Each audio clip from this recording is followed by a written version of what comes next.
आप कांग्रेस का इतिहास देख लीजिए। 90 के दशक से ये मांग उठी है देश में।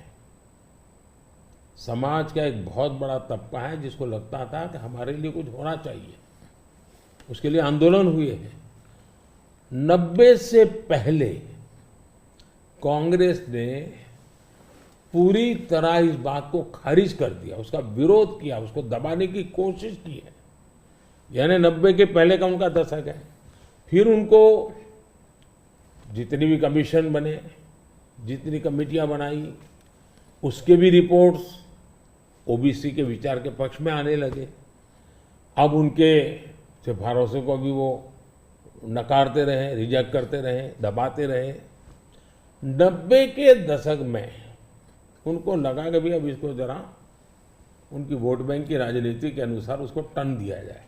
उन्होंने पहला पाप किया क्या, 90s के दशक में कर्नाटका में उन्होंने धर्म के आधार पर, आपको याद होगा, कर्नाटका में उन्होंने धर्म के आधार पर मुसलमानों को ओबीसी घोषित कर दिया।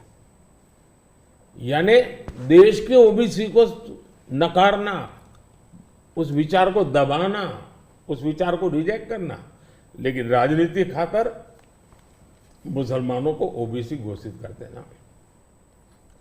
केंद्र से कांग्रेस गई, 2004 तक ये प्लान ठप रहा, उनका इरादा पक्का नहीं हुआ।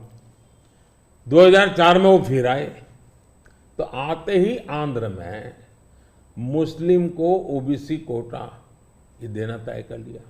मामला कोर्ट में जाके उलझ गया। अब ओबीसी के 27% जो आरक्षण में मिला हुआ है, भारत के संसद ने दिया है, संविधान के मूलभूत भावना के प्रकाश में दिया है। 27% शहद लगाने की उन्होंने तैयारी कर दी, डाका डालने की कोशिश की। 2006 में नेशनल डेवलपमेंट काउंसिल की मीटिंग हुई थी, एनडीसी की।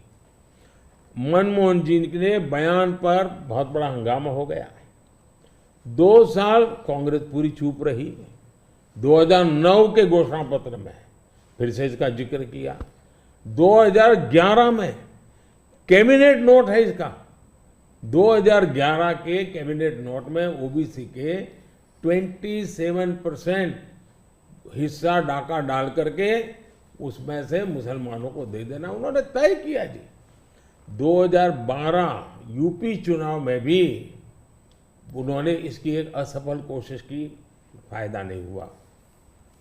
2012 आंध्र हाईकोर्ट ने इसको रिजेक्ट कर दिया, रद्द कर दिया, कानूनी जजमेंट आ गया। एससी में गए, सुप्रीम कोर्ट में गए, वहां भी उनको कोई रिलीफ नहीं मिला। 2014 के घोषणा पत्र में भी धर्म के आधार पर आरक्षण की बात कही है, जबकि हिंदुस्तान का संविधान जब बना तब तो कोई आरएसएस वाले, बीजेपी वाले संविधान सभा में नहीं थे। बाबा साहब आम्बेडकर जैसे लोग बैठे थे, पंडित नेहरू जैसे बैठे थे, सरदार वल्लभ भाई बैठे थे, देश के कई महापुरुष बैठे थे। उन सब ने लंबे चिंतन के बाद तय किया था कि भारत जैसे देश में धर्म के आधार पर आरक्षण नहीं दिया जा सकता। 2024 के चुनाव में आप देख रहे हैं उनका मैनिफेस्टो, और मैंने कहा इस पर पूरी तरह मुस्लिम लीग की छाप है। यानी मुस्लिम लीगी नीतियां उन्होंने अपनाना शुरू किया। अब ये जो उन्होंने स्थितियां बनाई हैं, मुझे बताइए कि देश के लोगों को ये जिस प्रकार से संविधान की धज्जियां उड़ा रहे हैं, जिस प्रकार से लोग बाबा साहब आम्बेडकर को अपमानित करते हैं,